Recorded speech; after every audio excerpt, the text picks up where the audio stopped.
image blending using Canva. So, una, pili tayo ng pinakang main image natin o yung pinaka-background natin.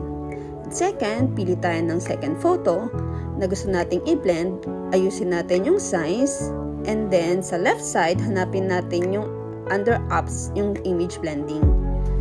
Then, pwede tayong gamit ng linear or radial. So, as you can see, I use the radial. Then, save. So, mapapansin nyo din, meron pang line sa gilid na sobrang obvious. So, blend ulit natin. Linear naman this time. Then, laruin lang natin hanggang makuha natin yung gusto nating blending. Then, select natin yung second or next image natin. As you can see, pinantay ko siya sa horizon para hindi obvious. Then, gawin lang ulit natin yung ginawa natin sa first image, which is laruin lang natin yung pagkaka-blend hanggang sa makuha natin yung gusto nating blending. Then, dito sa susunod ulit na image, same lang, laruin lang natin. Una, gumamit ako ng radial.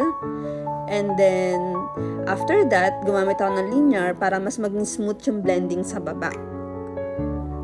At kung mapapansin nyo, doon pa rin ako sa horizon tinapat para hindi masyadong obvious. Then, of course, maglalagay tayo ng text.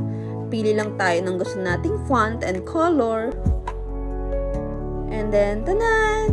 Sana natuto kayo. Maraming salamat!